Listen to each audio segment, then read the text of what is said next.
اللهم صل وسلم وبارك على سيدنا محمد وعلى اله وصحبه اجمعين. السلام عليكم ورحمه الله وبركاته. ازيكم يا حبايبي؟ عاملين ايه؟ يا رب تكونوا بخير وفي احسن حال، وكل سنه وانتم طيبين، ويا رب ادخل السرور والسعاده والراحه على كل البيوت المسلمه من امه سيدنا محمد اجمعين يا رب العالمين.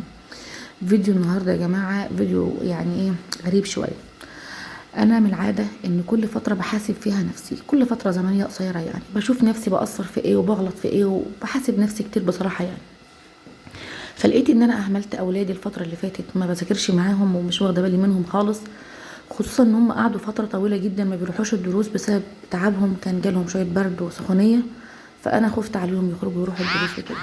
اتلبخت في التصوير والفيديوهات ومركزتش معاهم، فحسبت نفسي فلقيت نفسي قصرت في حقهم قوي. فانا النهارده قلت البدايه يا حبايبي، احنا بعد الفطار نقعد ونذاكر شويه مع بعض، اديكم شويه حاجات تبداوا تتذكروا من الكلمات والحروف، بحيث انتوا لما ترجعوا الدروس تاني ما تبقوش ناسيين حاجه. قعدنا النهارده قرأنا شويه.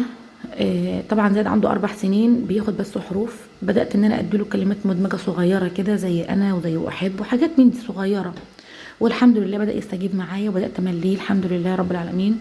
طبعا ردينا العسولة الكبيرة ديت في سنة اولى عندها 6 سنين، لا ربنا يحميها، شاطرة وجدعة، ربنا يصلح حالها يا رب ويصلح حال اولادكم وارض المسلمين جميعا يا رب. طبعا الصغير اللي قدامكم الصغنون ده روماندا، طبعا دي بقت نكديه بالدرجه الاولى يعني، طول الوقت واخداني من اخواتها واخداني من الدنيا كلها بسبب نكدها، ما بتبطلش ابدا صوت وعيط بصراحه يعني. اكتر حد بيبهدلني قوي في شغل البيت كله هي البنت الصغيره دي، اللي عنده اطفال صغيره طبعا هو عارف انا بقول ايه. ربنا يهديها، ادعوا لها ربنا يهديها هي واللي زيها يا رب. طول الوقت بتعيط، طول الوقت بتزن. الحمد لله على كل حال يا رب، ربنا يعيننا على خدمتهم يا رب وعلى رعايتهم. طبعا الفيديو النهارده حبيت ان انا ابينه ببساطته، ابينه بوضوحه بصراحته، ما خبيش فيه حاجه وما افتكسش فيه حاجه وما طلعش فيه حاجه جديده يعني. لان طبعا انا مش طالعه محروجه منكم، ان انا بتكلم مع عيلتي، مع اهلي، مع ناسي، مع اصحابي، مع امهاتي، مع اخواتي، مش طالعه اتكلم مع حد غريب وخايفه ان هو او محروجه منه يعني. طبعا يا جماعه المفروض علينا كستات في بيوتنا نشوف احنا بنعمل ايه. يعني زي ما جوزي بيقول لي بتعملي من الفسيخ شربات، المثل ده بيعني ان انت بتعملي من لا شيء اي شيء كويس يفيد. بقي عندك اكل مش ترميه، ترميه ليه؟ خساره، خساره يترمى طالما شكله كويس ومظهره كويس وطعمه لسه محافظه عليه. حافظ عليه لتاني يوم اكيد هينفعك. التدبير حاجة حلوة جدا جدا ليكي دنيا واخرة، ربنا هيحاسبك وهيجازيكي كل الخير عليها، لان البذخ والاهمال حرام، حرام، والاسراف حرام. باقي عندي اكل من امبارح اكمل عليه البسيط النهارده وهيعدي النهارده وهيقضي وتمام وهتعدي. باقي عندي شويه رز مطرح ما كنت بحشي مرموهمش، خساره يترموا اعينهم في التلاجة. كانت الله يرحمها زمان تقطع بطاطس مكعبات في قلبها كده وكانت تسويها لنا على البوتاجاز، بصراحه كان بيبقى طعمها حلو جدا. فده اللي انا عملته النهارده فعلا، حطيت الشوربه على البوتاجاز اللي باقيه من البط بتاعت امبارح، وقطعت البطاطس مكعبات، واخدت البطاطس نص سوا او 3/4 سوا، وبعدين نزلت بالرز اللي انا كنت عيناه في التلاجة، وبعدين طبخته قدام منكم انتوا هتشوفوه طعمه حكايه والله العظيم، طعمه روعه، روعه بجد، طعمه وريحته. وطلعت المحشي ظبطته كده ورصيته في الطبق بشكل لذيذ وجميل، وسخنته، وحطيت البطه، وقشرت شويه بطاطس وعود خضار، والدنيا عدت والاكل كان جميل ولذيذ وكفه وكله بركه وكله خير. لازم نحافظ ونبقى مدبرين ونبقى ستات شاطره قوي، احنا اصلا ستات شاطره جدا الحمد لله يا رب، ونعرف الدنيا دي رايحه فين وجايه منين علشان ما نضيعش نفسنا ولا نضيع ازواجنا ولا نضيع ولادنا. مش لازم اكل كل يوم لحمه، مش لازم اكل كل يوم سمك عشان اقول ده انا اكلت وشربته، مش لازم. القناعه حلوه في كل حاجه، ان كان في اكل او في لبس او في عيشه، القناعه والرضا بالمقسوم حلو قوي. ولما ربنا يرزقنا ويهدينا ويرزقنا بان احنا جوانا في انفسنا الرضا والقناعه، احنا عايشين في نعمه كبيره قوي، وربنا راضي علينا على فكره وانعم علينا بكده.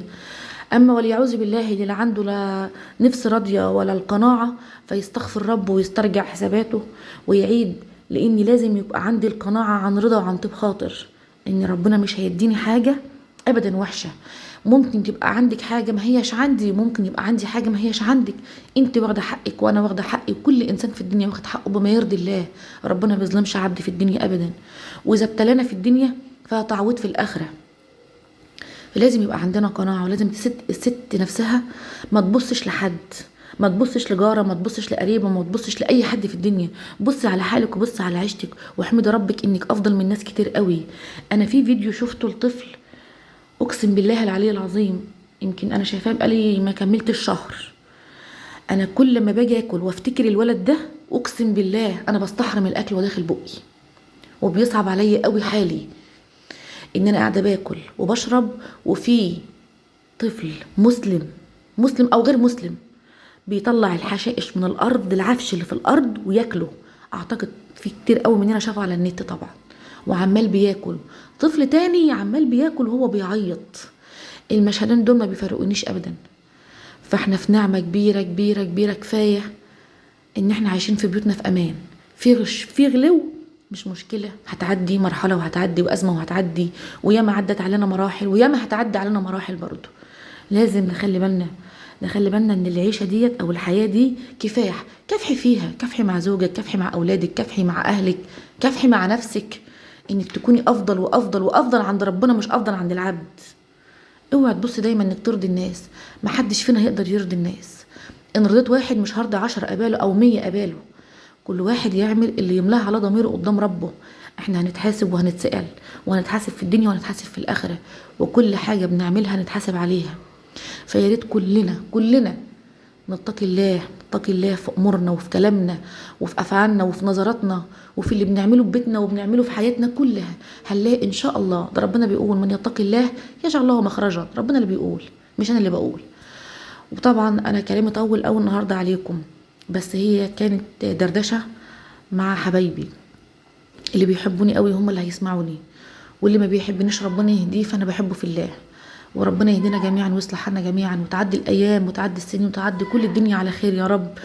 واهم حاجه ربنا يسترها معانا في الدنيا وفي الاخره، ويلهمنا الرضا دنيا واخره يا رب، ويلهمنا حب الناس، ويجعل في قلوبنا يا رب دايما رحمه ومغفره. والسلام عليكم ورحمه الله وبركاته.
نورت دربي شكرا.